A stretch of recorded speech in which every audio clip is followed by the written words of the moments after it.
जैसे राधे कृष्ण। नमस्ते, आप सभी का स्वागत है मेरे YouTube channel the beauty of spiritual life में। आज हम श्रीमद् भगवद गीता के अध्याय 2 गीता का सार जानने वाले हैं। अध्याय 2 गीता का सार। श्लोक संख्या 1। संजय ने कहा, करुणा से व्याप्त शोक युक्त अश्रुपूरित नेत्रों वाले अर्जुन को देखकर मधुसूदन कृष्ण ने ये शब्द कहे। श्लोक संख्या 2। श्री भगवान ने कहा, हे अर्जुन, तुम्हारे मन में यह कलमश आया कैसे? यह उस मनुष्य के लिए तनिक भी अनुकूल नहीं है जो जीवन के मूल्य को जानता हो। इससे उच्च लोक की नहीं अपितु अपयश की प्राप्ति होती है। श्लोक संख्या 3। हे पृथापुत्र, इस हीन नपुंसकता को प्राप्त मत हो, यह तुम्हें शोभा नहीं देती। हे शत्रुओं के दमन करता, हृदय की क्षुद्र दुर्बलता को त्याग कर युद्ध के लिए खड़े हो। श्लोक संख्या 4। अर्जुन ने कहा, हे शत्रुहंता, हे मधुसूदन, मैं युद्ध भूमि में किस तरह भीष्म तथा द्रोण जैसे पूजनीय व्यक्तियों पर उलटकर बाण चलाऊंगा। श्लोक संख्या 5। ऐसे महापुरुषों को जो मेरे गुरु हैं, उन्हें मारकर जीने की अपेक्षा इस संसार में भीख मांग कर खाना अच्छा है। भले ही वे सांसारिक लाभ के इच्छुक हो, किंतु है तो गुरुजन ही।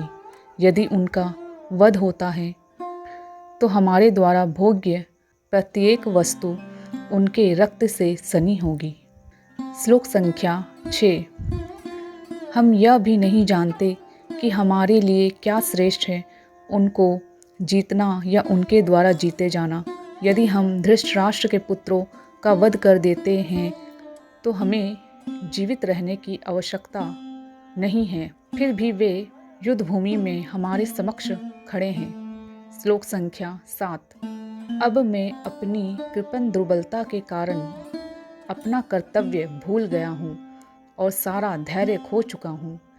ऐसी अवस्था में मैं आपसे पूछ रहा हूँ कि जो मेरे लिए श्रेयस्कर हो उसे निश्चित रूप से बताए। अब मैं आपका शिष्य हूँ और आपका शरणागत हूँ, कृपया मुझे उपदेश दे। श्लोक संख्या 8। मुझे ऐसा कोई साधन नहीं दिखता जो मेरी इंद्रियों को सुखाने वाले इस शोक को दूर कर सके।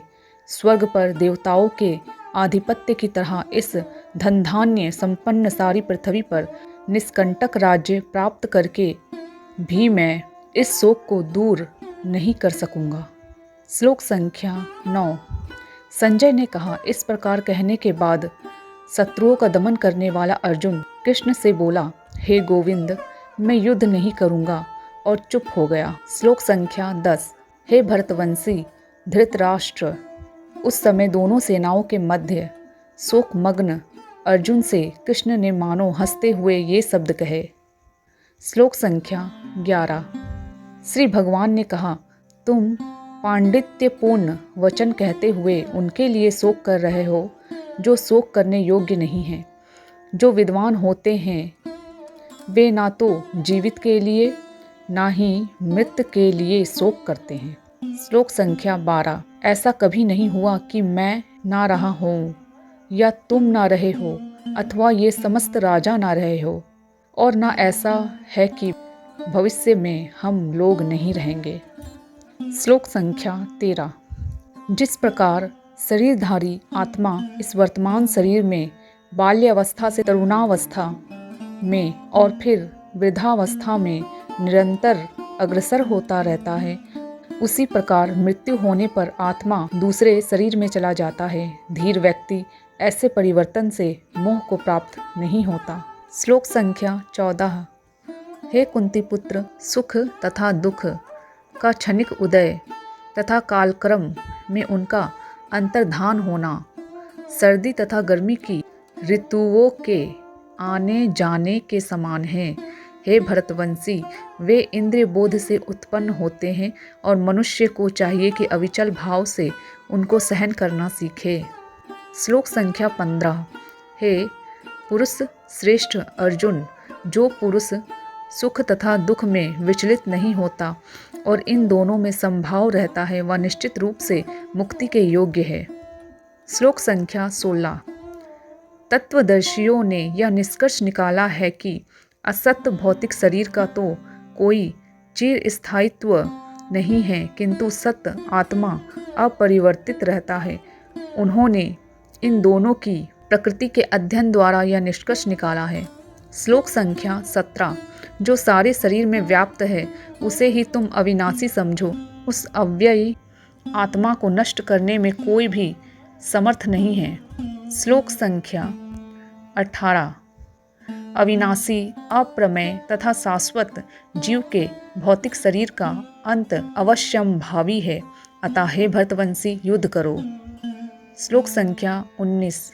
जो इस जीवात्मा को मारने वाला समझता है तथा जो इसे मरा हुआ समझता है वे दोनों ही अज्ञानी हैं, क्योंकि आत्मा ना तो मारता है और ना मारा जाता है। श्लोक संख्या 20। आत्मा के लिए किसी भी काल में ना तो जन्म है ना मृत्यु। वह ना तो कभी जन्मा है, ना जन्म लेता है और ना जन्म लेगा। वह अजन्मा, नित्य, शाश्वत तथा पुरातन है। शरीर के मारे जाने पर वह मारा नहीं जाता। श्लोक संख्या 21। हे पार्थ, जो व्यक्ति यह जानता है कि आत्मा अविनाशी, अजन्मा, शाश्वत तथा अव्यय है, वह भला किसी को कैसे मार सकता है या मरवा सकता है। श्लोक संख्या 22। जिस प्रकार मनुष्य पुराने वस्त्रों को त्याग कर नए वस्त्र धारण करता है, उसी प्रकार आत्मा पुराने तथा व्यर्थ के शरीरों को त्याग कर नवीन भौतिक शरीर धारण करता है। श्लोक संख्या 23। यह आत्मा ना तो कभी किसी शस्त्र द्वारा खंड खंड किया जा सकता है, न अग्नि द्वारा जलाया जा सकता है, न जल द्वारा भिगोया या वायु द्वारा सुखाया जा सकता है। श्लोक संख्या 24। यह आत्मा अखंडित तथा अघुलनशील है। इसे ना तो जलाया जा सकता है, ना ही सुखाया जा सकता है। यह शाश्वत, सर्वव्यापी, अविकारी, स्थिर तथा सदैव एक सा रहने वाला है। श्लोक संख्या 25। यह आत्मा अव्यक्त, अकल्पनीय तथा अपरिवर्तनीय कहा जाता है। यह जानकर तुम्हें शरीर के लिए शोक नहीं करना चाहिए। श्लोक संख्या 26। किंतु यदि तुम यह सोचते हो कि आत्मा अथवा जीवन का लक्षण सदा जन्म लेता है तथा सदा मरता है, तो भी हे महाबाहु, तुम्हारे शोक करने का कोई कारण नहीं है। श्लोक संख्या 27। जिसने जन्म लिया है उसकी मृत्यु निश्चित है और मृत्यु के पश्चात पुनर्जन्म भी निश्चित है, अतः अपने अपरिहार्य कर्तव्य पालन में तुम्हें शोक नहीं करना चाहिए। श्लोक संख्या 28। सारे जीव प्रारंभ में अव्यक्त रहते हैं, मध्य अवस्था में व्यक्त होते हैं और विनष्ट होने पर पुनः अव्यक्त हो जाते हैं, अतः शोक करने की क्या आवश्यकता है। श्लोक संख्या 29। कोई आत्मा को आश्चर्य से देखता है, कोई इसे आश्चर्य की तरह बताता है तथा कोई इसे आश्चर्य की तरह सुनता है, किंतु कोई इसके विषय में सुनकर भी कुछ नहीं समझ पाते। श्लोक संख्या 30। हे भरतवंशी, शरीर में रहने वाले देही का कभी भी वध नहीं किया जा सकता, अतः तुम्हें किसी भी जीव के लिए शोक करने की आवश्यकता नहीं है। श्लोक संख्या 31। क्षत्रिय होने के नाते अपने विशिष्ट धर्म का विचार करते हुए तुम्हें जानना चाहिए कि धर्म के लिए युद्ध करने से बढ़कर तुम्हारे लिए अन्य कोई कार्य नहीं है, अतः तुम्हें संकोच करने की कोई आवश्यकता नहीं है। श्लोक संख्या 32। हे पार्थ, वे क्षत्रिय सुखी हैं जिन्हें ऐसे युद्ध के अवसर अपने आप प्राप्त होते हैं, जिससे उनके लिए स्वर्गलोक के द्वार खुल जाते हैं। श्लोक संख्या 33।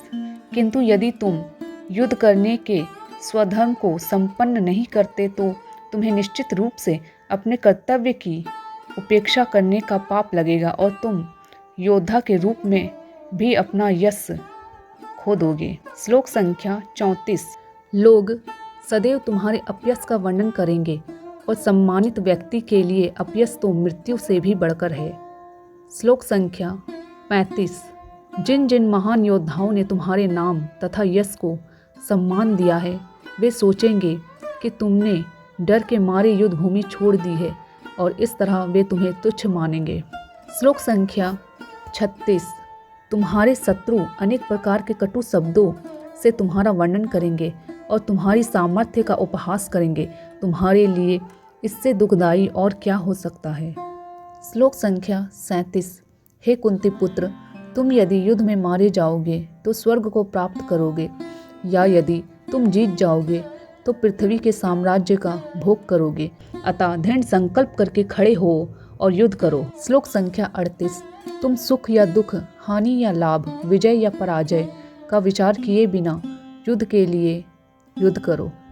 ऐसा करने पर तुम्हें कोई पाप नहीं लगेगा। श्लोक संख्या 39। यहाँ मैंने वैश्लेषिक अध्ययन सांख्य द्वारा इस ज्ञान का वर्णन किया है। अब निष्काम भाव से कर्म करना बता रहा हूँ, उसे सुनो। हे प्रथापुत्र, तुम यदि ऐसे ज्ञान से कर्म करोगे तो तुम कर्मों के बंधन से अपने को मुक्त कर सकते हो। श्लोक संख्या 40। इस प्रयास में ना तो हानि होती है ना ही हार्स, अपितु इस पथ पर की गई अल्प प्रगति भी महान भय से रक्षा कर सकती है। श्लोक संख्या 41। जो इस मार्ग पर चलते हैं वे प्रायोजन में दृढ़ रहते हैं और उनका लक्ष्य भी एक होता है। हे कुरुनंदन, जो दृढ़ प्रतिज्ञ नहीं है उनकी बुद्धि अनेक शाखाओं में विभक्त रहती है। श्लोक संख्या 42-43। अल्पज्ञानी मनुष्य वेदों के उन अलंकारिक शब्दों के प्रति अत्यधिक आसक्त रहते हैं जो स्वर्ग की प्राप्ति, अच्छे जन्म, शक्ति इत्यादि के लिए विविध सकाम कर्म करने की संस्तुति करते हैं। इंद्र तृप्ति तथा ऐश्वर्यमय जीवन की अभिलाषा के कारण वे कहते हैं कि इससे बढ़कर और कुछ नहीं है। श्लोक संख्या 44। जो लोग इंद्रिय भोग तथा भौतिक ऐश्वर्य के प्रति अत्यधिक आसक्त होने से ऐसी वस्तुओं से मोहग्रस्त हो जाते हैं, उनके मनों में भगवान के प्रति भक्ति का दृढ़ निश्चय नहीं होता। श्लोक संख्या 45। वेदों में मुख्यतः प्रकृति के तीनों गुणों का वर्णन हुआ है। हे अर्जुन, इन तीनों गुणों से ऊपर उठो, समस्त द्वैतों और लाभ तथा सुरक्षा की सारी चिंताओं से मुक्त होकर आत्मपरायण बनो। श्लोक संख्या 46। एक छोटे से कूप का सारा कार्य एक विशाल जलाशय से तुरंत पूरा हो जाता है। इसी प्रकार वेदों के आंतरिक तात्पर्य जानने वाले को उनके सारे प्रायोजन सिद्ध हो जाते हैं। श्लोक संख्या 47। तुम्हें अपना कर्म कर्तव्य करने का अधिकार है, किंतु कर्म के फलों के तुम अधिकारी नहीं हो। तुम ना तो कभी अपने आप को अपने कर्मों के फलों का कारण मानो, ना ही कर्म ना करने में कभी आसक्त हो। श्लोक संख्या 48। हे अर्जुन, जय अथवा पराजय की समस्त आसक्ति त्याग कर समभाव से अपना कर्म करो। ऐसी समता योग कहलाती है। श्लोक संख्या 49। हे धनंजय, भक्ति के द्वारा समस्त गर्हित कर्मों से दूर रहो और उसी भाव से भगवान की शरण ग्रहण करो। जो व्यक्ति अपने सकाम कर्म फलों को भोगना चाहते हैं वे कृपण हैं। श्लोक संख्या 50। भक्ति में संलग्न मनुष्य इस जीवन में ही अच्छे तथा बुरे कार्यों से अपने को मुक्त कर लेता है। अतः योग के लिए प्रयत्न करो, क्योंकि सारा कार्य कौशल यही है। श्लोक संख्या 51। इस तरह भगवत भक्ति में लगे रहकर बड़े बड़े ऋषि मुनि अथवा भक्तगण अपने आप को इस भौतिक संसार में कर्म के फलों से मुक्त कर लेते हैं। इस प्रकार वे जन्म मृत्यु के चक्र से छूट जाते हैं और भगवान के पास जाकर उस अवस्था को प्राप्त करते हैं जो समस्त दुखों से परे है। श्लोक संख्या 52। जब तुम्हारी बुद्धि मोह रूपी सघन वन को पार कर जाएगी तो तुम सुने हुए तथा सुनने योग्य सब के प्रति अन्य मनसक हो जाओगे। श्लोक संख्या 53। जब तुम्हारा मन वेदों की अलंकारमयी भाषा से विचलित ना हो और वह आत्म साक्षात्कार की समाधि में स्थिर हो जाए, तब तुम्हें दिव्य चेतना प्राप्त हो जाएगी। श्लोक संख्या 54। अर्जुन ने कहा, हे कृष्ण, अध्यात्म में लीन चेतना वाले व्यक्ति स्थित प्रज्ञ के क्या लक्षण हैं, वह कैसे बोलता है तथा उसकी भाषा क्या है, वह किस तरह बैठता और चलता है। श्लोक संख्या 55। श्री भगवान ने कहा, हे पार्थ, जब मनुष्य मनोधर्म से उत्पन्न होने वाली इंद्रिय तृप्ति की समस्त कामनाओं का परित्याग कर देता है और जब इस तरह से विशुद्ध हुआ उसका मन आत्मा में संतोष प्राप्त करता है, तो वह विशुद्ध दिव्य चेतना को प्राप्त स्थित प्रज्ञ कहा जाता है। श्लोक संख्या 56। जो त्रैतापों के होने पर भी मन में विचलित नहीं होता अथवा सुख में प्रसन्न नहीं होता और जो आसक्ति, भय तथा क्रोध से मुक्त है, वह स्थिर मन वाला मुनि कहलाता है। श्लोक संख्या 57।